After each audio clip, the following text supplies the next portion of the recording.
Let me preface this by saying that I never thought I'd be the guy writing one of these posts. My name's Dave, and up until a few weeks ago, I thought I had a pretty solid marriage with my wife, Sarah. We've been together for 10 years, married for 7, and we have a little girl, Emily, who just turned 6. Sarah and I met in college.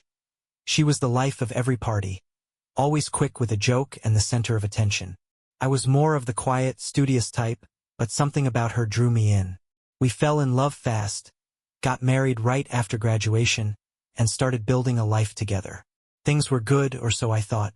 But recently, Sarah's behavior started to change.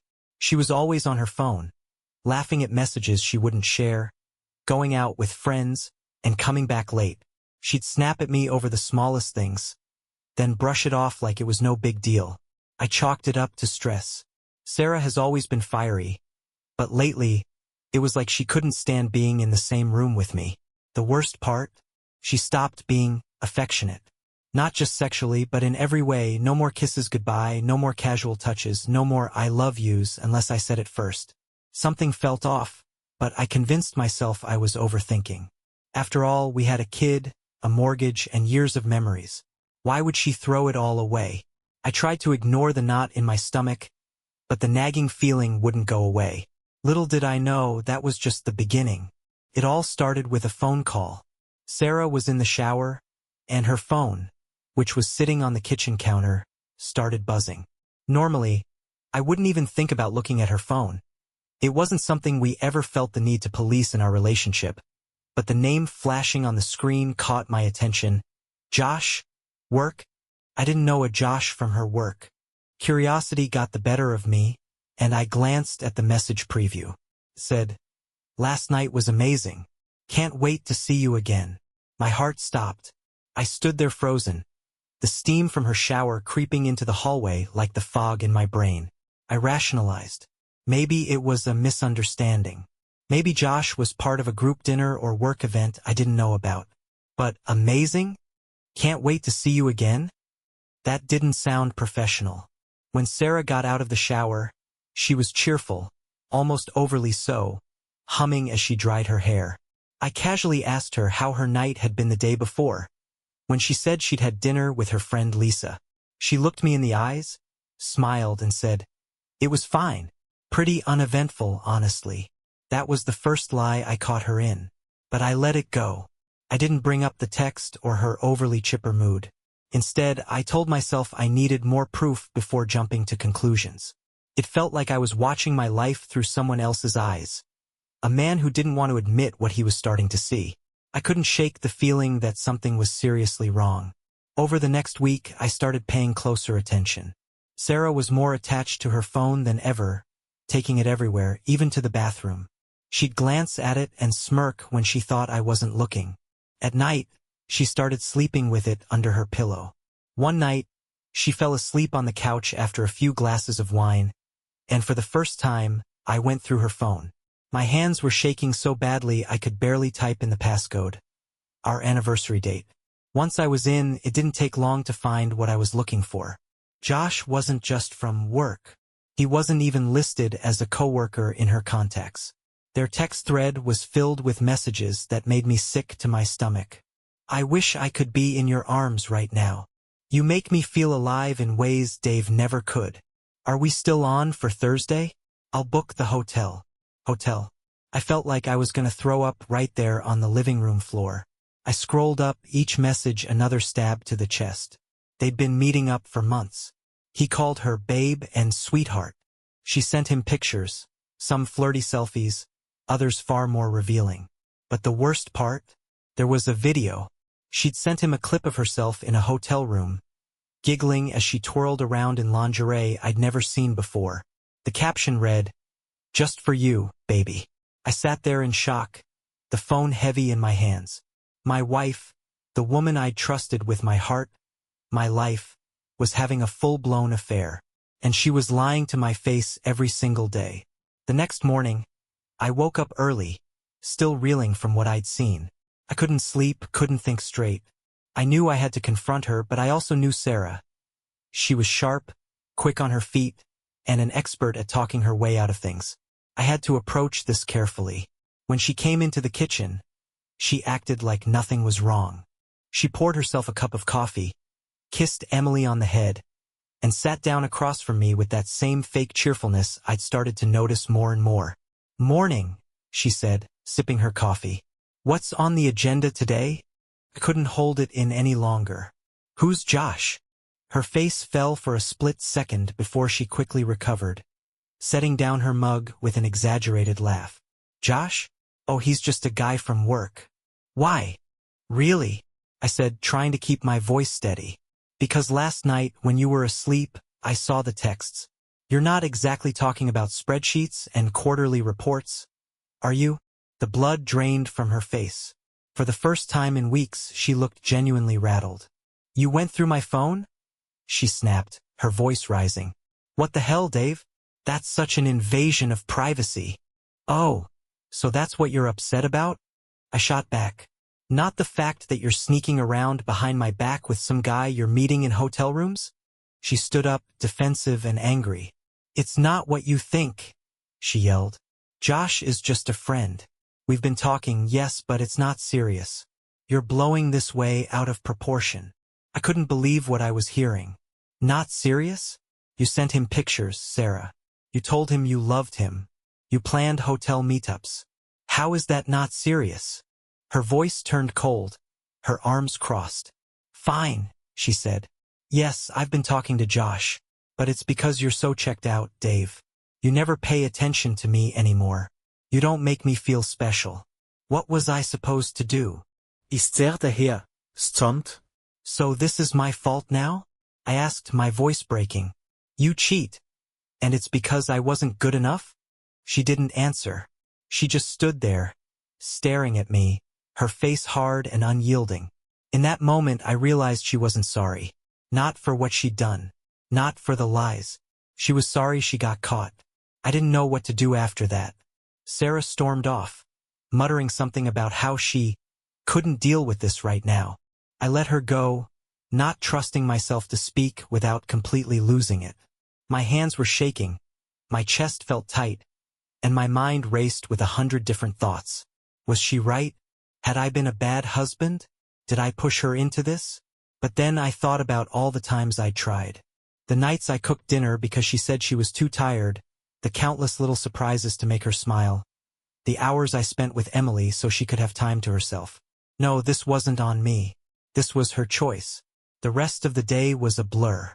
I tried to focus on Emily, keeping her entertained with cartoons and snacks while I figured out my next move. Sarah stayed locked in the bedroom, coming out only once to grab her phone and slam the door again. That night, after Emily went to bed, Sarah finally came out. She looked calmer, but her expression was ice cold. "We need to talk," she said, her voice low and clipped. "You think?" I shot back, my anger bubbling just under the surface. She sat down on the couch and folded her arms, avoiding my eyes. "Look, I shouldn't have done it, okay? But things haven't been good between us for a long time. I feel like I'm living with a roommate, not a husband. Josh. He made me feel wanted again." "Wanted?" I said, my voice shaking. "You think I don't want you? Do you have any idea how hard I've tried to make this work? And your solution to feeling unwanted was to sleep with someone else." She rolled her eyes. "Oh, don't be so dramatic. It wasn't just about sex. Josh listened to me, Dave. He made me feel like I mattered." "Right?" I said bitterly. "Because I'm just here paying the bills, raising our daughter, and trying to keep this house together. But sure, Josh is the real MVP because he sent you a few texts and booked a hotel room." Her jaw tightened. "You know what? I'm not doing this with you. If you want to talk like an adult, fine. But I'm not going to sit here and let you make me feel like the bad guy." I laughed. A bitter, humorless sound. "Sarah, you are the bad guy. You lied to me. You cheated. And now, instead of owning up to it, you're trying to spin it like I'm the problem." She didn't have a response to that. She just sat there, staring at me with an expression I couldn't quite read, defiance, maybe, or guilt, or some twisted combination of both. Finally, she stood up and said, "I think we need some space. I'll stay at Lisa's for a few days." And just like that, she was gone. The house felt unbearably quiet after Sarah left. Emily noticed the tension, of course. Kids always do. She asked where Mommy was, and I scrambled for an answer that wouldn't completely shatter her little world. "Mommy's staying with Aunt Lisa for a few days," I said, forcing a smile. She didn't look convinced but didn't press further.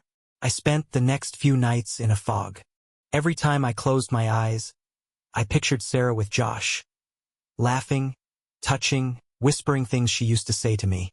My mind wouldn't shut up, cycling through every detail of our relationship, trying to figure out where it all went wrong. The worst part? I wanted to call her. As angry and hurt as I was, I missed her. The sound of her voice, the way she filled the house with her presence, even the way she'd hum off-key while doing the dishes. But every time I picked up my phone, I stopped myself. What was I supposed to say? "I miss you, even though you tore my heart out?" Instead, I distracted myself with Emily, throwing myself into dad mode like my life depended on it. I took her to the park, helped her with her homework, let her eat ice cream for dinner once. Anything to keep us both smiling, even if it was just on the surface. But at night, after she was asleep, the weight of it all came crashing down again. On the third night, Sarah called. I stared at her name on the screen, my thumb hovering over the answer button. Finally, I picked up. "What do you want, Sarah?" I said, my voice flat. There was a pause, then a sigh. "I just wanted to check on Emily. How is she?" "She's fine," I said curtly.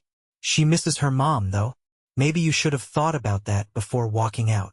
Her tone shifted, defensive as ever. "Don't start, Dave. I needed space. Okay? This isn't easy for me either." "Oh, I'm sorry," he snapped.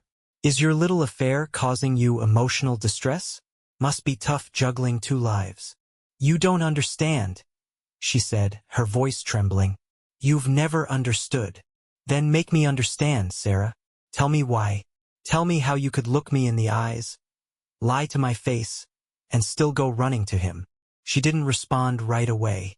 When she finally spoke, her voice was soft, almost pleading. "I don't know. I don't know why I did it. I was unhappy and I made a mistake. I don't know how to fix this." "You can't," I said quietly. "You broke it, Sarah, and I don't know if it can ever be fixed."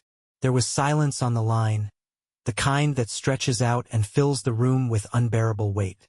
Finally, she said, "I'm sorry, Dave," and hung up. For the first time since this started, I let myself cry. The days after that phone call felt like a strange limbo. Sarah stayed at Lisa's and we only spoke briefly about logistics, when she'd see Emily, when she'd pick up more of her things. The conversation about us hung in the air, unspoken but suffocating. I found myself checking her social media, something I hadn't done in years. It was like I was torturing myself, looking for clues about where her mind was, what she was doing. Sure enough, her posts were off.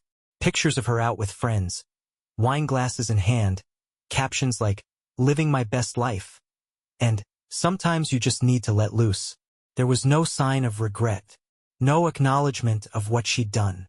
Just smiles, laughter, and a complete disconnect from the mess she'd left behind. It made my blood boil. I was drowning in this, and she was out there acting like a carefree 20-something. Then came the bombshell. One evening, while scrolling mindlessly, I saw a picture on Instagram that stopped me cold. It was on a mutual friend's account, a group photo from a bar.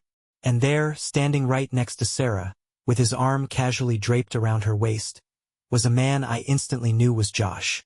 He wasn't what I expected. He wasn't particularly attractive or charismatic looking, just average. But the way Sarah was leaning into him, her head tilted back in laughter, it was intimate in a way that punched me right in the gut. I took a screenshot, not because I needed more proof, but because I needed something concrete to remind me of what I was dealing with. Later that night, Sarah called to talk about Emily. I couldn't hold it in anymore. "I saw the picture, Sarah," I said, my voice steady but cold. "You and Josh, at the bar." She didn't even try to deny it. "I'm allowed to go out, Dave," she said flatly. "I'm allowed to have a life." "A life?" I said, incredulous. "You're out partying with the guy you cheated on me with, and you call that having a life? What kind of person are you? Her tone sharpened. You don't get to judge me, Dave. You're not perfect either. I'm trying to figure things out, and I don't need you breathing down my neck. Figure things out? I repeated, my voice rising. Sarah, you're still seeing him. You're not trying to fix anything. You're trying to have it both ways. She stayed quiet for a moment, then said something that shattered what little hope I'd been clinging to. Maybe I don't know if I want to fix it, Dave. The words hung there, heavy and final. For the first time, it hit me that she wasn't just lost or confused. She was choosing this. Choosing him. Choosing a life without me. After that phone call, I hit my breaking point. I couldn't keep living in limbo, waiting for Sarah to decide whether she wanted to be with me or keep chasing her fantasy with Josh. I deserved better. Emily deserved better. The next morning, I called my brother, Mike. He's the blunt, no-nonsense type, the guy who always tells it like it is, whether you want to hear it or not. She's not coming back, Dave, he said, cutting right to the heart of it. And if she does, it's only because her little fling doesn't work out. Do you really want to be her backup plan? His words hit me like a brick to the chest. But he was right. I'd been holding onto the illusion of Sarah, the Sarah I married, not the one she'd become. That woman was gone, and I had to start accepting that.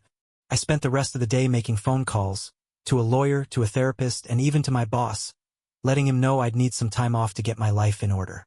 I wasn't sure what the future held, but I knew I couldn't move forward without taking the first step.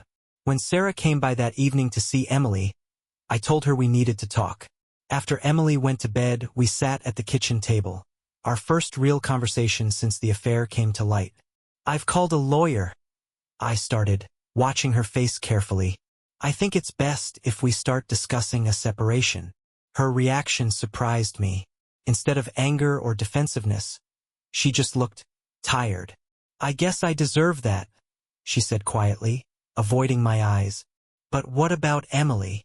We'll figure it out, I said, my voice firm but not unkind. I'll never keep her from you. But we can't keep pretending this is going to work, Sarah.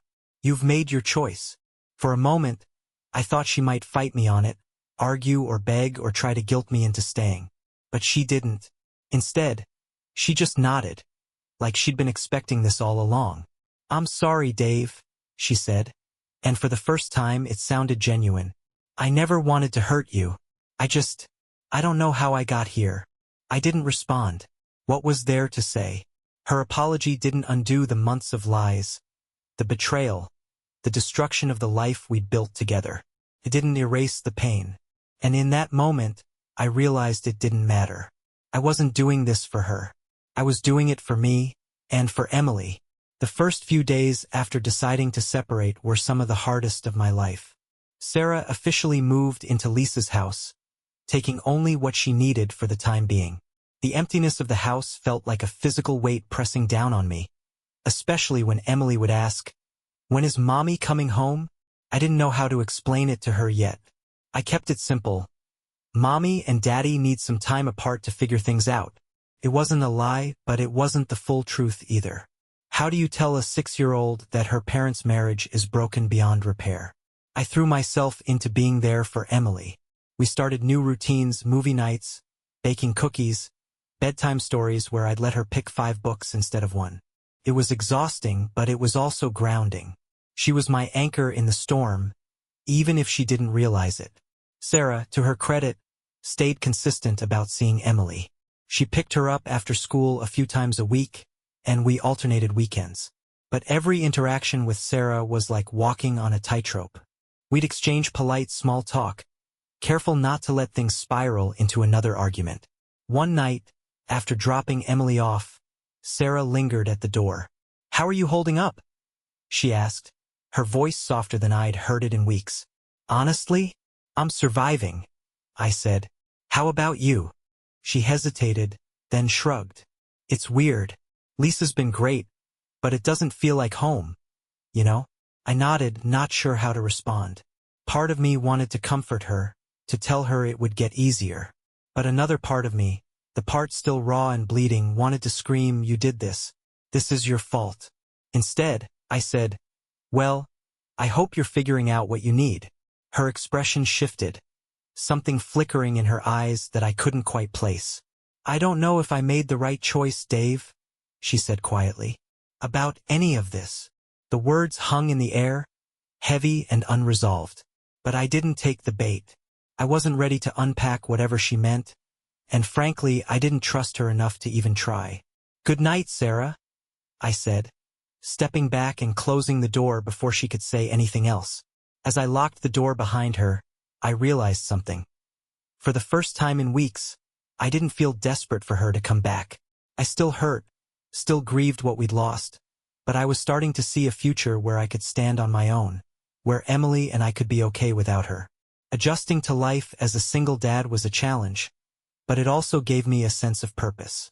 Emily became my priority in every way. I rearranged my work schedule to make drop-offs and pickups easier, and I spent more time with her than I had in years.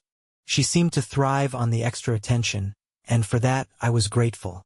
Sarah, meanwhile, was still trying to juggle her life with Josh. I didn't ask questions, but the bits and pieces I picked up from Emily painted a picture I didn't need to see. "Mommy and her friend Josh took me to the park," she said one evening at dinner, and I had to bite my tongue to keep from reacting. I focused on building a stable environment for Emily. We redecorated her room together, turning it into a pink and purple princess dreamland. I started cooking more, though my repertoire mostly consisted of spaghetti, chicken nuggets, and mac and cheese. She didn't seem to mind. One Friday, I picked her up from school, and she handed me a crumpled piece of paper. "We're having a family day at school next week," she said excitedly. "You're coming, right?" The word family hit me like a brick, but I forced a smile. "Of course, kiddo," I said.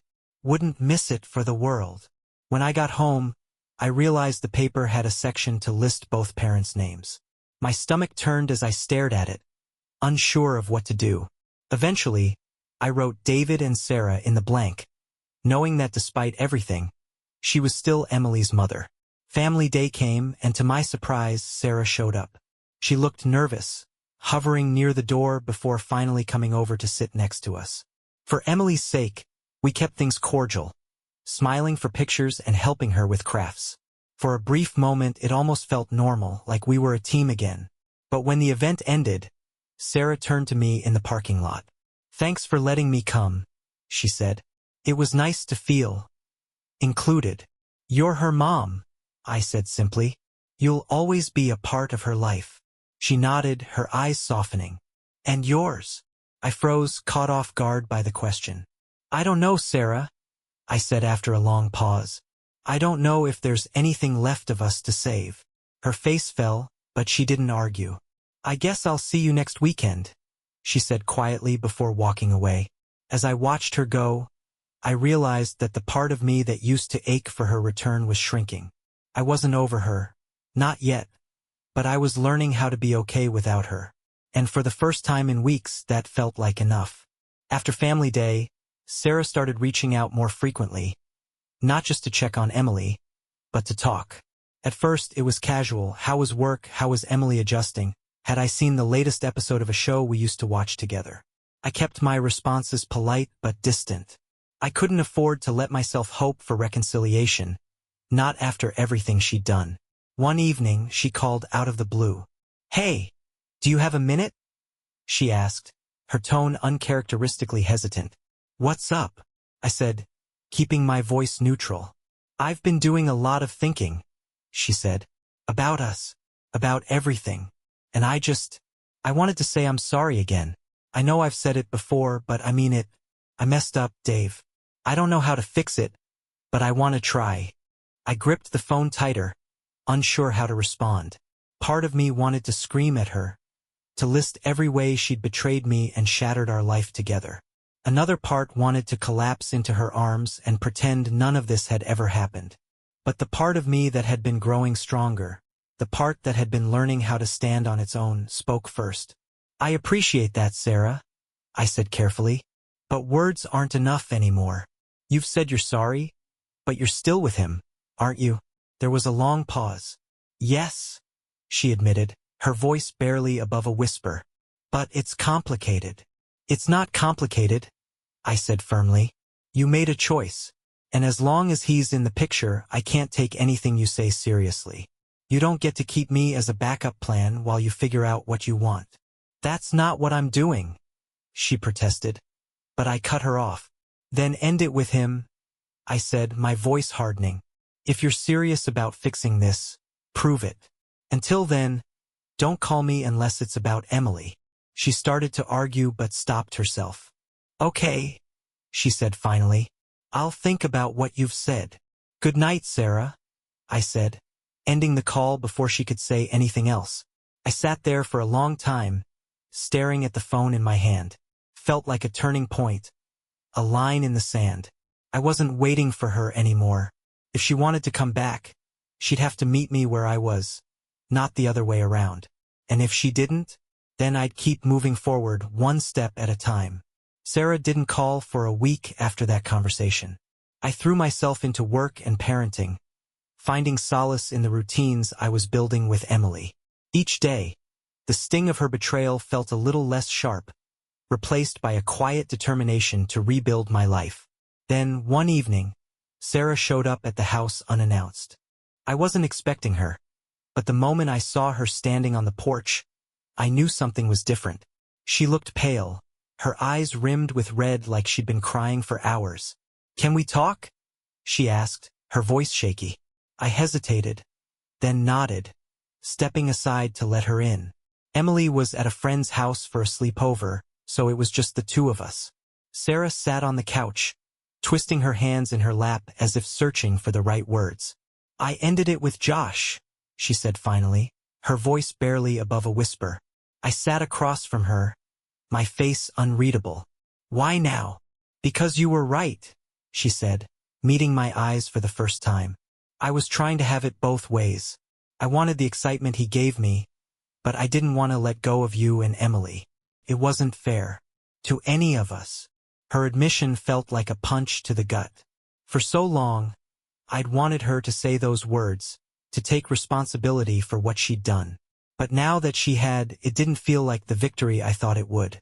"And what do you want now?" I asked, my tone cautious. "I want to fix this," she said, tears spilling over. "I know I've hurt you. I know I don't deserve a second chance. But I want to try, Dave. For us. For Emily. I want to come home." I looked at her, the woman I'd once loved more than anything, and tried to summon the same feelings I'd had before everything fell apart. But all I felt was exhaustion. The kind that settles deep in your bones and doesn't go away. "I don't know if I can do this, Sarah," I said honestly. "I don't know if I can ever trust you again." She nodded, wiping her tears. "I understand. I needed to say it.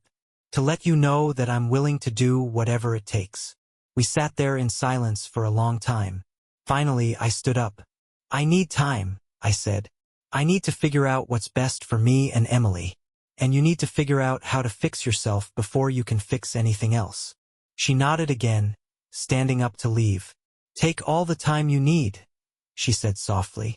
"I'll be here if you're ready." As I closed the door behind her, I felt an odd sense of relief. The ball was in my court now.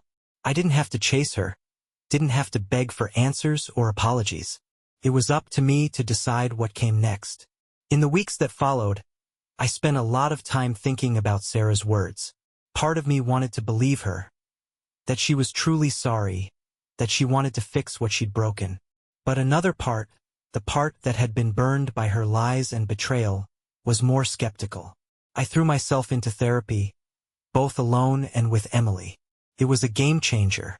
My therapist helped me unpack not just Sarah's betrayal but also the ways I'd ignored the warning signs, how I'd let myself shrink in the relationship over the years. I started to see that rebuilding my life wasn't about whether Sarah came back. It was about building a future for myself and my daughter that wasn't tied to her choices. Emily adjusted surprisingly well.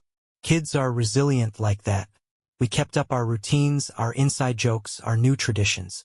She became my reason to get up in the morning, my reminder that even when life feels like it's falling apart, there's always something worth fighting for. As for Sarah, she stayed consistent in her efforts to show she'd changed. She stopped seeing Josh completely, stayed off social media, and even started therapy of her own. Every so often, she'd reach out, not to push me for answers, but to check on Emily or offer support. One day, months later, she asked to meet for coffee. I agreed, more out of curiosity than anything else. We sat at a small cafe, the awkwardness between us almost tangible. "I just want you to know," she said, "that no matter what you decide, I'll always regret what I did. You and Emily mean everything to me, and I'm so sorry for losing sight of that." Her words were sincere, and for the first time I believed them. But they didn't magically undo the damage. "Thank you," I said, "but I'm not sure I can ever go back to what we had." She nodded, tears welling up in her eyes. I understand. And I think she did. We parted ways that day with an unspoken understanding that while we might always share a bond as co-parents, the chapter of our lives as husband and wife was over. I filed for divorce soon after. It was amicable, more amicable than I ever could have imagined at the start of this mess. We agreed to joint custody, and Emily continued to thrive with both of us in her life. Now, months later, I'm finally starting to feel like myself again. I've picked up old hobbies, reconnected with friends, and even started thinking about dating again. Not because I'm ready to dive into another relationship, but because I'm ready to remind myself what it feels like to live for me. If there's one thing I've learned, it's this: betrayal doesn't define you. It hurts, yes, and it changes you in ways you can't always see right away. But it doesn't have to be the end. You can rebuild even if the pieces don't fit together the same way they used to. And sometimes that's for the better. Thank you for reading this journey with me. If you're in the middle of something similar, just know you're not alone, and you're stronger than you think.